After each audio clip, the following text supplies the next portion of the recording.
الذین آمنوا ادخلوا فی السلم کافہ، اے ایمان والو اسلام میں مکمل داخل ہو جاؤ۔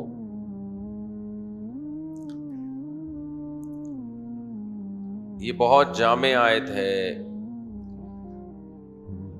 آج ہمیں لوگ جزوی طور پر تو مسلمان نظر آتے ہیں، لیکن مکمل اسلام کی پابندیوں کو فالو کرنے والے بہت کم لوگ ہیں۔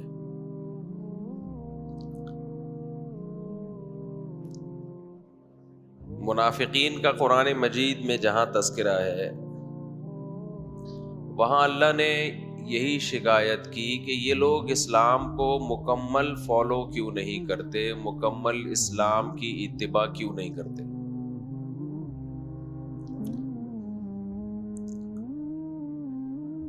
اور پھر اللہ نے یہ شکایت کی کہ ان کو یہ ڈر ہے کہ اللہ اور اس کے رسول ان کے ساتھ ظلم کریں گے، یعنی اسلام کوئی ایسا حکم دے دے گا جو ان پہ ظلم ہوگا۔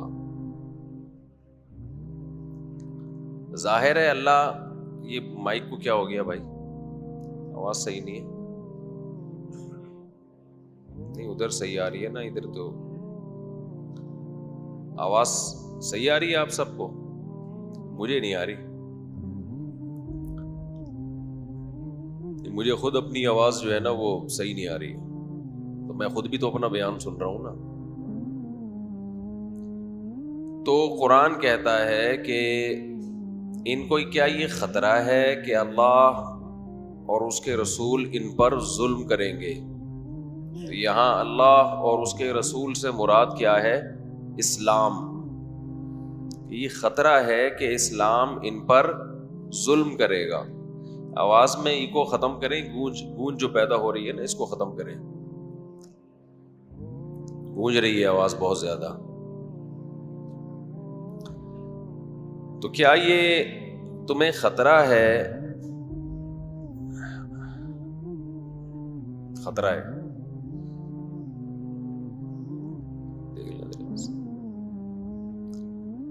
اللہ اکبر، لا الہ الا اللہ۔ اس کی جو بیس ہے وہ کم کر دیں۔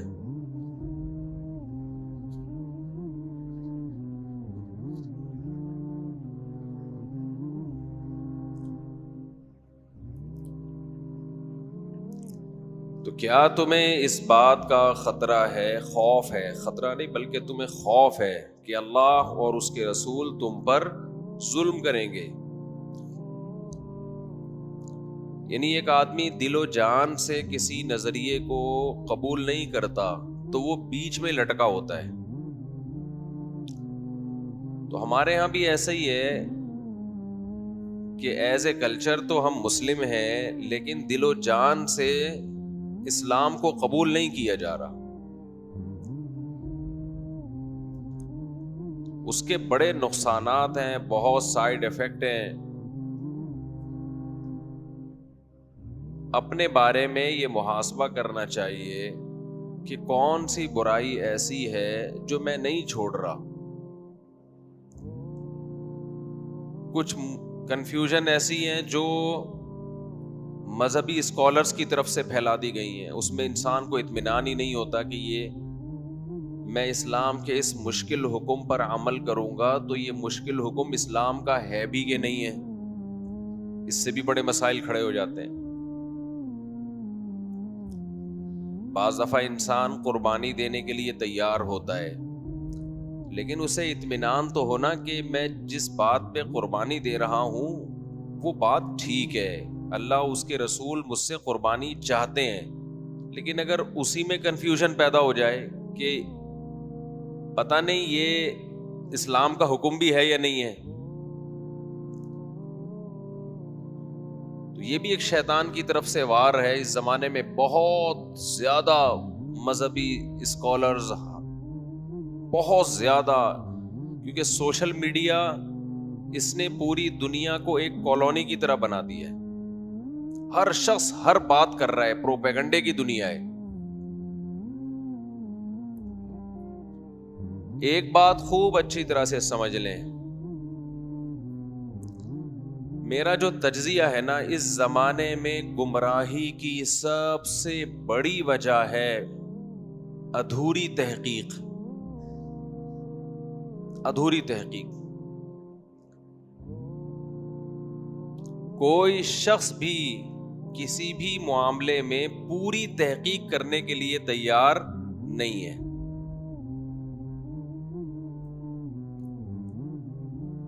ہمارے پاس دو ہی راستے ہیں، یا تو کسی چیز کے بارے میں مکمل تحقیق کرو،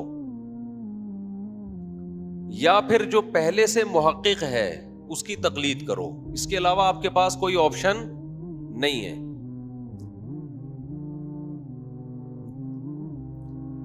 ہمارے یہاں نہ تحقیق ہوتی ہے اور نہ کسی پڑھے لکھے کی تقلید ہوتی ہے. ہوتا کیا ہے؟ بڑا عجیب کام ہوتا ہے ہمارے یہاں. ہوتا یہ ہے، تحقیق تو ہوتی نہیں ہے، ہوتی اندھی تقلید ہے، اور نام اس اندھی تقلید کو دیا جاتا ہے تحقیق کا. جو بھی یوٹیوب پہ بیٹھ کے جو مرضی پھینک دے، اس کی باتوں کو سنا جاتا ہے، اس سے پھر ایک رائے قائم کی جاتی ہے، اور اس رائے میں اتنے ایکسائٹڈ، اتنے جذباتی کہ اس کے خلاف سننا پسند نہیں کرتے. یہ اندھی عقیدت ڈاکٹروں سے بھی ہے، حکیموں سے بھی ہے، مذہبی رہنماؤں سے بھی ہے، بزرگوں سے بھی ہے، ہر ایک سے ہے. سیاسی جماعتوں سے بھی ہے، مذہبی جماعتوں سے بھی ہے. تو ایک باطل کی بنیاد پہ آپ نے ایک عمارت کھڑی کی اور پھر اس عمارت کی دفاع میں لگ گئے آپ. یہ سب سے بڑی گمراہی کی وجہ ہے ہر فیلڈ میں. دوسرا، ہمارا بہت بڑا مسئلہ یہ ہے کہ ہم میں سے کوئی شخص بھی یہ ماننے کے لیے تیار نہیں ہے کہ مجھے کچھ نہیں آتا. یہ ماننے کے لیے تیار نہیں ہے. میں بھی مثالوں سے بات کو انشاءاللہ سمجھاتا ہوں. اس طرز عمل کا نتیجہ کیا نکلا ہے کہ درست تجزیہ کرنا، درست فیصلہ کرنا یہ ممکن نہیں رہا ہے جب آپ کا طریقہ ہی غلط ہوگا. اور جب درست راستے تک پہنچنا ممکن ہی نہیں رہا تو پھر انسان کنفیوژن کا شکار ہوتا ہے. اس درست راستے پہ چلنے کے لیے، قربانی دینے کے لیے تیار نہیں ہوتا، کیونکہ اس کو خود احساس ہوتا ہے کہ میری پوری عقیدت اور نظریے کی جو بنیاد ہے وہ جذبات پہ قائم ہے، دلائل پہ قائم نہیں ہے. وہ دلائل پہ قائم نہیں ہے.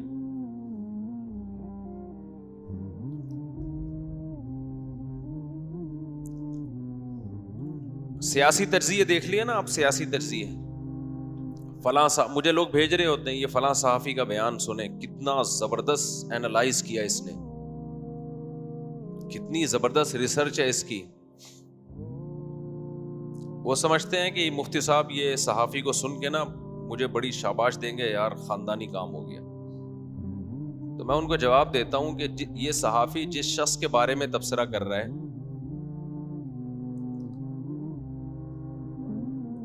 اس شخص کے بارے میں تو ایک معیار ہے. میں زیادہ ڈیٹیل میں نہیں جاؤں گا کیونکہ پھر ایک نئے تجزیے شروع ہو جائیں گے یوٹیوب پہ. میں تو ایک اصولی بات کروں گا نا. میں نے کہا کسی بھی شخصیت کے بارے میں جب تجزیہ کیا جاتا ہے نا، کوئی بھی الزام لگے، دیکھو دنیا میں اصول یہ ہے، جب بھی کسی پہ کوئی الزام لگتا ہے تو ملزم کو حاضر کیا جاتا ہے کہ نہیں کیا جاتا؟ ملزم کو صفائی کا موقع دیا جاتا ہے کہ نہیں دیا جاتا؟ بولو نا. دیا جاتا ہے. نہیں، قانون تو یہ ہے نا کہ دیا جائے، پریکٹیکلی نہیں دیا جا رہا وہ ایک الگ بات ہے. میں دیکھیں اس پاکستانی عدالتوں کی بات نہیں کر رہا، ایک اصول کی بات کر رہا ہوں. اول تو پاکستانی عدالتوں میں بھی موقع تو دیا جاتا ہے، اتنا بھی نہیں ہے کہ موقع ہی نہ دیا جاتا ہو.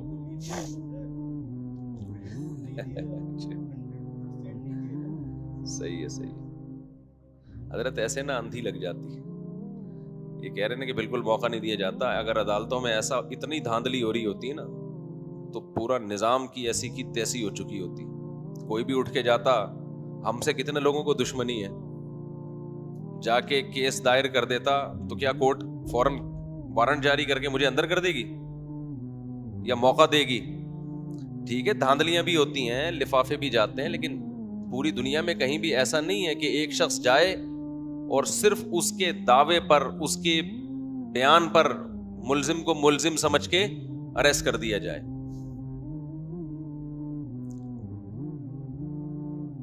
تو دنیا میں کہیں بھی, یعنی قانون یہ ٹھیک ہے اس کے خلاف ہوتا ہوگا, لیکن لا تو یہی ہے نا. عقل کیا کہتی ہے؟ جس پہ بھی الزام لگا ہے جب تک اس سے خود نہ رابطہ کیا جائے یا اس سے اس کو موقع نہ دیا جائے, اس وقت تک اس الزام کو سچا ثابت نہیں مانا جاتا. لیکن آپ ٹی وی پہ دیکھ لو اینکروں کو, صحافیوں کو, فلاں ایسا ہے, فلاں ایسا ہے, فلاں ایسا ہے, فلاں ایسا ہے, فلاں یوں ہے, فلاں یوں ہے, فلاں سے پوچھو, پوچھتے ہی نہیں ہے. اچھا, یہاں لوگ ایک بات بھی کہتے ہیں کہ ہمارا فلاں سے رابطہ ہی نہیں ہے, تم کیسے پوچھیں؟ بھائی ہم کیسے پوچھیں؟ تو دیکھو, اگر آپ کا کسی سے رابطہ ممکن نہ ہو اور اس پہ الزام لگ رہا ہو اور آپ کہو کہ ہم کیسے پوچھیں, بالکل صحیح ہے کہ ہر شخص سے آپ کے لیے صفائی طلب کرنا ممکن نہیں ہے. اس کا حل یہ ہے کہ پھر آپ خاموشی اختیار کر لیں کہ یار ہمیں نہیں پتا یہ الزام ٹھیک ہے یا غلط ہے, کیونکہ ہمارے لیے تحقیق ممکن نہیں ہے. سمجھ میں آئی بات کہ نہیں آئی؟ دیکھو, ایک آدمی آپ سے آ کے کہتا ہے کہ فلاں چور ہے, فلاں سے آپ کا رابطہ ممکن نہیں ہے. آپ پوچھتے ہو یار تمہیں کیسے پتا چلا کہ وہ چور ہے؟ اس نے دلائل دیے مختلف. آپ کہو یار ہو سکتا ہے ان سب باتوں کا اس کے پاس کوئی جواب ہو.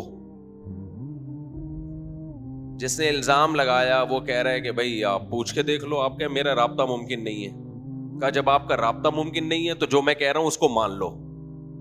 تو مان لو گے کیا؟ کوئی قانون کہتا ہے مان لو؟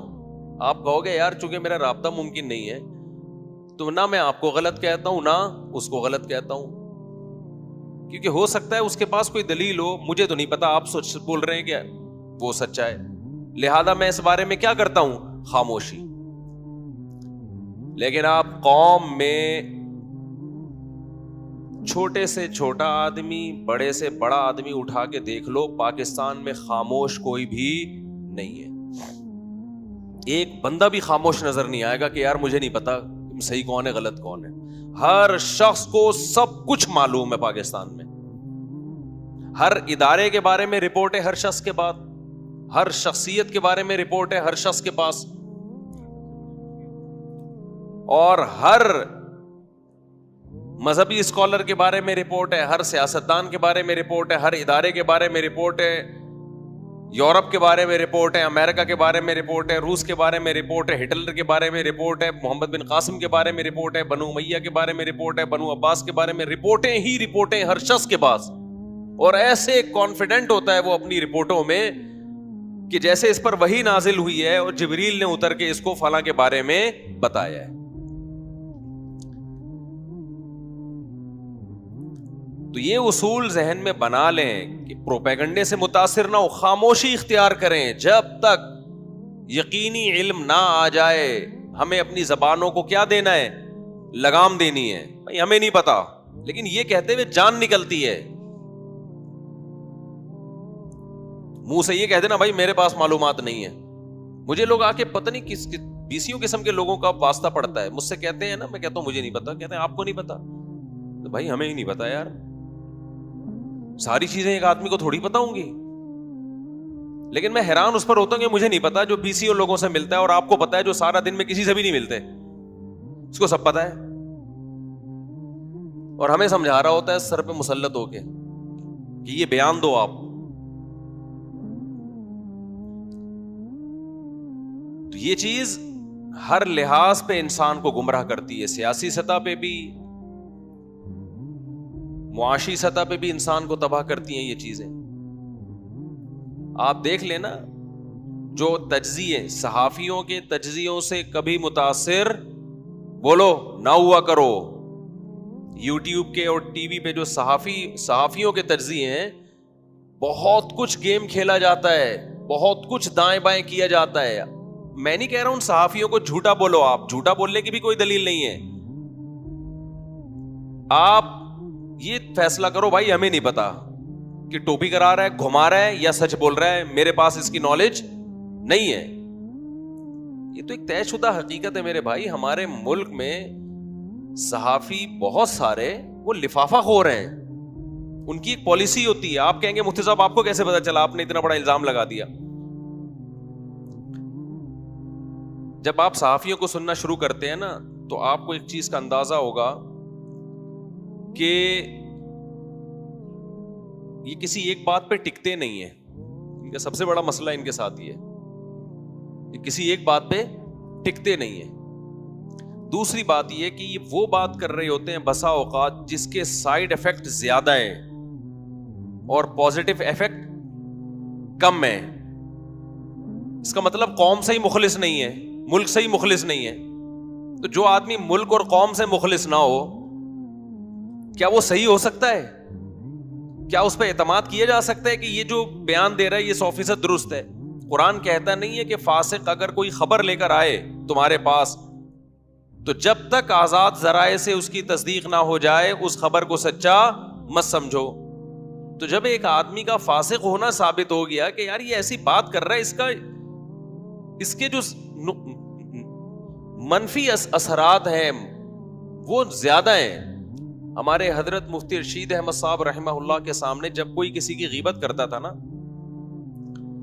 تو حضرت فرمایا کرتے تھے جب بھی کوئی آپ کے سامنے کسی کی غیبت کرے تو ایک جملہ اس کو بول دیا کرو کہ یار تم جس کا جرم میرے سامنے بیان کر رہے ہو میں نے اس کو برائی کرتے ہوئے دیکھا نہیں ہے. تم نے دیکھا اس کو, وہ چھپ کے برائی کر رہا تھا, تم نے اس کو دیکھ لیا, تم پہ فرض تھا کہ اس کی برائی پہ پردہ ڈالتے, تم نے پردہ ڈالنے کے بجائے میرے سامنے بیان کر دیا, تو تمہارا برا ہونا تو میری نظر میں ثابت ہو گیا. اس پر تو دلیل ہے, میں مشاہدہ کر رہا ہوں, اس کی برائی میں نے اپنی آنکھوں سے دیکھی نہیں ہے, تو تمہاری برائی پر تو میں گواہ ہوں کہ تم 2 نمبر آدمی ہو, غیبت کر رہے ہو.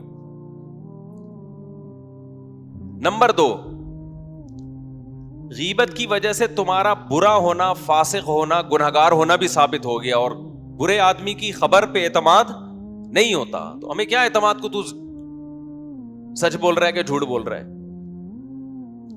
کتنی آسانی سے مسئلہ حل کیا کہ نہیں کیا؟ بھائی کیا ہو گیا, 2 منٹ میں مسئلہ حل ہو گیا. بھائی کوئی آپ کے سامنے آگے غیبت کر رہا ہے کسی کی, کسی نے کوئی چھپ کے گناہ کیا, کسی نے دیکھ لیا آپ کے سامنے آ کے بیان کر رہا ہے, تو یار ہمیں اس کا تو پتا نہیں لیکن تیرا پتا ہے کہ تو 2 نمبر آدمی. تو بعض صحافی ٹیلی ویژن پہ اس طرح کے ان کے اسٹیٹمنٹ ہیں, ایسے تبصرے ہیں جس سے رزلٹ کیا نکل رہا ہے, آپ کے دل میں ملک سے محبت کے بجائے نفرت, اداروں سے محبت کے بجائے نفرت. نتیجہ اس کا بالآخر یہ نکل رہا ہے کہ ملک کی ایسی کی تیسی ہو رہی ہے. تو وہ کیسے نیک لوگ ہو سکتے ہیں بھائی جو آپ کو اس طرح ایسے ٹریک پہ ڈال دیں, ایسے راستے پہ ڈال دیں کہ آپ ان فیوچر آپ